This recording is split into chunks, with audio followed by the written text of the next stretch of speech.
Aujourd'hui, Seigneur Jésus-Christ, je viens devant toi avec toute une honte. Je viens devant toi pour te demander pardon.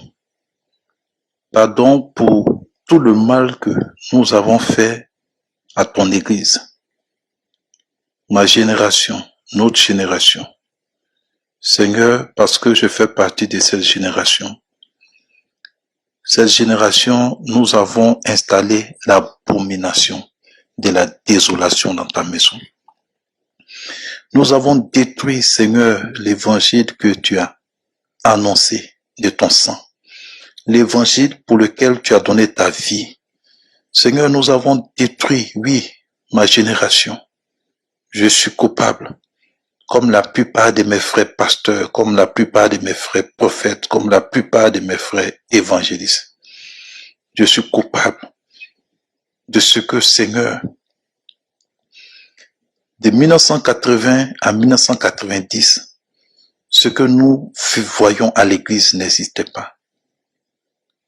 Nous sommes la génération qui a accompli ce que la Bible a dit de mauvais sur ce qui allait arriver sur la terre. La Bible a dit qu'il y aura des faux prophètes. Certains même vont porter le nom de Dieu, de Jésus-Christ. Parce qu'en réalité, Seigneur Jésus-Christ, nous avons arrêté de te prêcher. Nous avons arrêté dans nos églises de te présenter. Tu es fils de Dieu.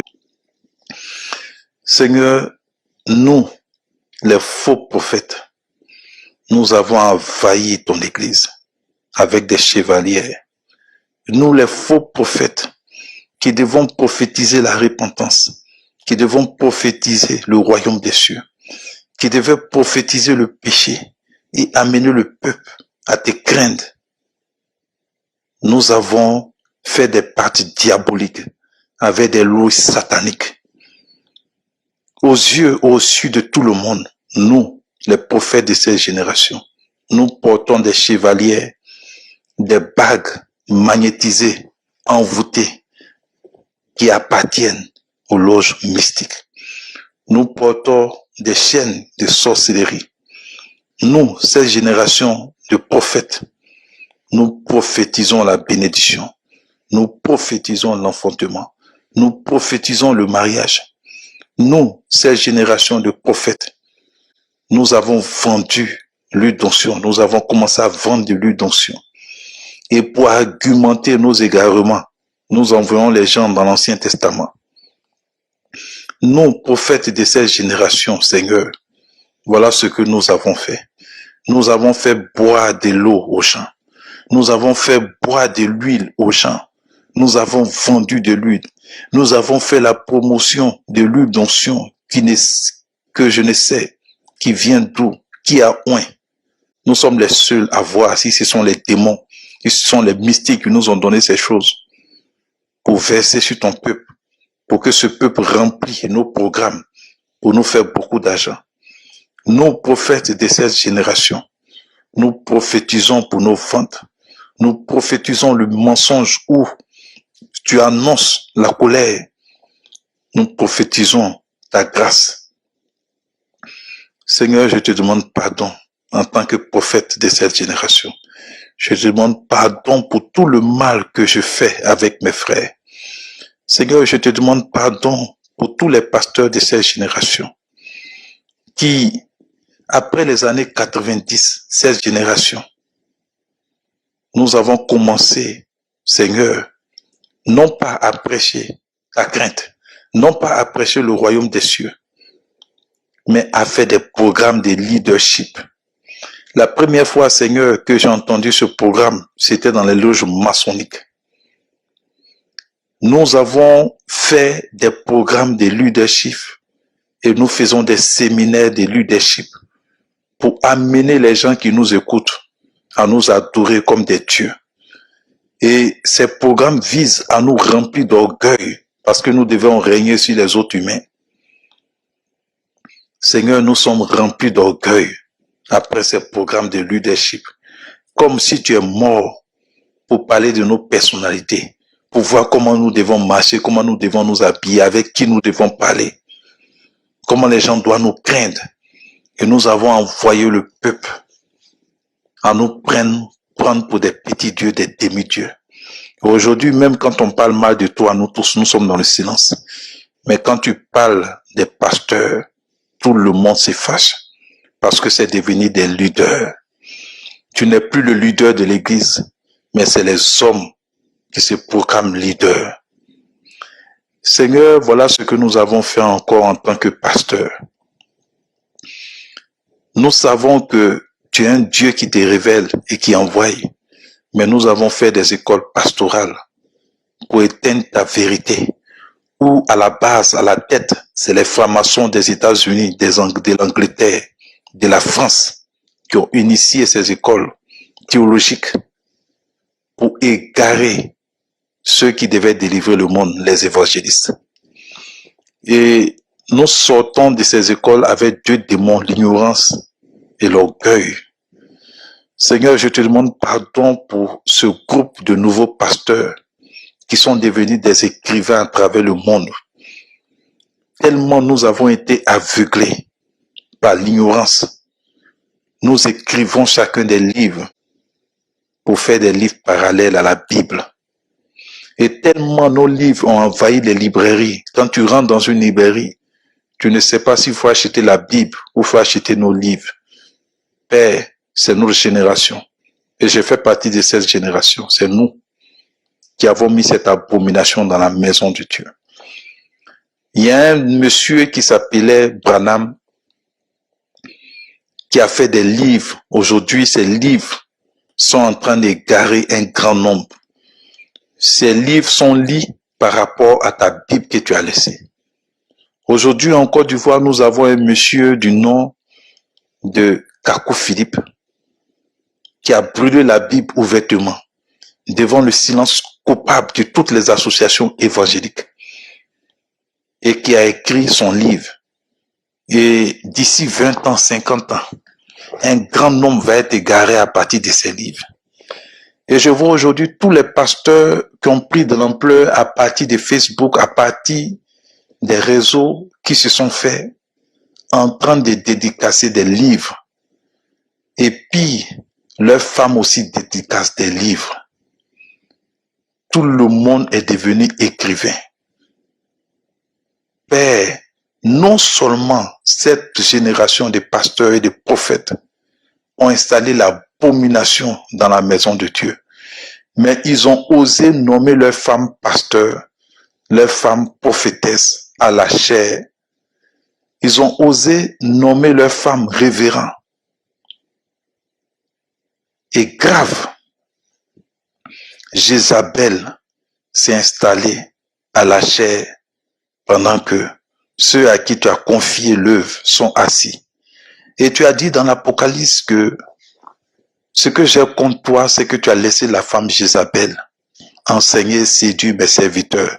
Et elles sont à la chair avec des fossiles, des faux ongles, des mèches, des faux cheveux. Et toutes les prédications se ressemblent. C'est rempli de séduction, Seigneur, où elles se répètent. Nous avons répété, nous avons regardé. Ça ne nous a pas suffi. Nous, cette génération. Nous avons entraîné toutes les fêtes païennes dans ta maison, Seigneur. De 1980 à 1990, aucune fête de Noël se fêtait comme veillée dans ta maison. Aujourd'hui, cette génération fait des veillées, fait des arbres de Noël, fait des sketchs avec leurs enfants dans ta maison, sur ta chair, devant ta chair, où tu as donné ta vie pour le péché, et non pas pour des sketchs, et non des balais. Mais cette génération de pasteurs autorise ces abominations dans la maison de Dieu. Et grave, ces enfants font des ballets de Rihanna, de Beyoncé, qui sont des sataniques. Voilà ce que nous avons fait. Nous avons introduit les deux fêtes païennes les plus populaires au monde dans ta maison, la Noël et la Saint-Sylvestre. Et tellement nous envions le monde, nous avons copié toutes les fêtes païennes dans la maison de Dieu, dans ta maison, Seigneur Jésus-Christ.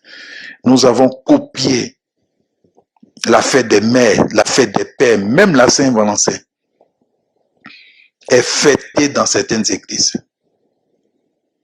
Seigneur, voilà les abominations que nous avons faites. Et ce qui est grave, nous ne prêchons plus ton retour, nous ne prêchons plus la repentance, nous ne prêchons plus le péché, de peur que l'église soit vidée. Nous avons des églises remplies de personnes les dimanches et le lundi. Ces personnes sont des païens. Voilà ce que nous avons fait, Seigneur. Et nous avons entraîné le christopaganisme de lundi à samedi. La plupart de nos membres, pour ne pas dire la majorité de nos membres, sont des païens. Le dimanche, au milieu des 4 murs, ils sont chrétiens.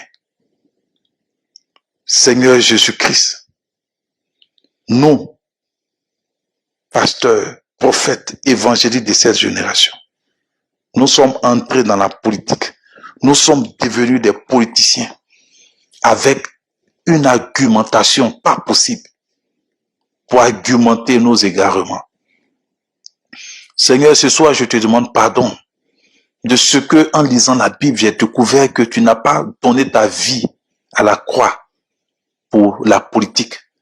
Quand tu vivais, César était là, la politique était faite par les Hérodiens, par des gens qui supportaient César. Ils ont voulu te confronter à la politique, mais tu t'es retiré, tu as dit que nul ne peut suivre 2 maîtres à la fois. Aujourd'hui, en tant que pasteur, nous recevons des ministres, des présidents, des gens dans nos églises et nous les laissons passer à la chair. Nous mettons des fauteuils spéciaux pour eux dans la maison de Dieu. Seigneur, nous avons à installer nos générations l'abomination de la désolation. Et j'ai honte pour tout ce que nous avons fait. Et j'ai peur pour la génération future. Si aujourd'hui, des femmes en Côte d'Ivoire se mettent à la chair pour s'exhiber avec des faux ongles, avec des faux cheveux, des rouges à lèvres, dans 20 ans, dans 50 ans, ça va être grave. Si en Côte d'Ivoire, un frère du nom de Kakou Philippe brûle la Bible aux yeux de toutes les associations, et aujourd'hui, voilà l'abomination encore que nous avons installée, l'association. Je me demande qu'est-ce que ces associations font dans les pays. C'est pour se réunir, pour prendre des enveloppes, pour voyager, pour aller visiter Israël. Comme si tu es moi à la croix pour que Israël soit un lieu touristique. Au Bénin, il y a une femme qui a dit qu'elle est Dieu, devant le silence coupable de toutes ces associations évangéliques. En Côte d'Ivoire, il y a un jeune qui a brûlé la Bible et il a fait une Bible devant le silence coupable de toutes ces associations évangéliques.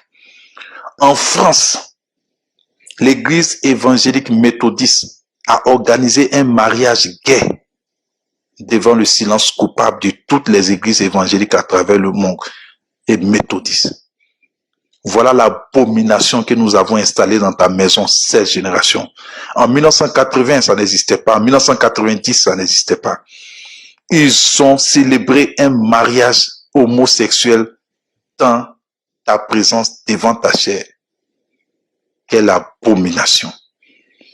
Et aujourd'hui, les seules personnes qui sont combattues dans cette église, c'est ceux qui disent la vérité qui sont combattus.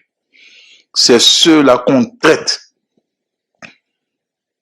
d'hérésie, d'égareurs. Seigneur, je me suis promené en Côte d'Ivoire.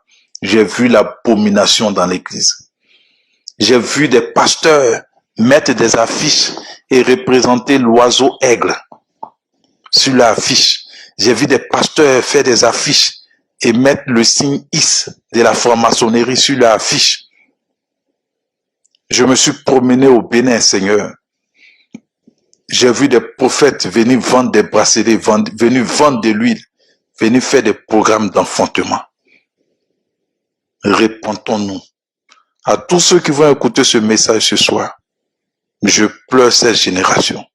Je pleure ma génération. Et je suis aussi coupable que tous les autres frères. Et aujourd'hui, j'appelle les vrais pasteurs qui sont cachés à travers le monde, à travers ces pays. Écoutez-moi bien, chers frères. Nous n'avons une seule vie. Nous allons tous mourir. La Bible dit la crainte des hommes est un piège. Vous êtes riches autant que ces personnes sont riches. Mais avec les mêmes moyens que vous avez, ils font des vidéos, ils font des programmes spectaculaires pour attirer un grand nombre pour les égarer. Vous attendez quoi pour parler? Vous attendez quoi pour dire la vérité au peuple qu'on égare? Jusqu'à quand vous allez trembler dans vos maisons? Jusqu'à quand c'est votre femme et vos maisons qui vont écouter votre évangile de vérité? Privez-vous de nourriture. Faites des chaînes. Parlez au monde. Sauvez ceux qu'on amène à l'abattoir. Vrai pasteur, vrai prophète, vrai évangéliste. Commencez à croire en ce que Jésus vous a dit. Ce n'est pas au ciel que vous allez partir dire à Jésus ce qu'il vous a révélé. C'est au monde qu'il faut le dire. Seigneur, voilà ce soir ce qui a été ma prière. Je te demande pardon pour nos vies. Donne-nous un esprit de repentance. Nous sommes remplis d'orgueil. Nous sommes remplis de raisonnement. Nous argumentons, pardon, nos erreurs, Seigneur. Je demande pardon pour cette génération. Au nom de Jésus-Christ. Amen.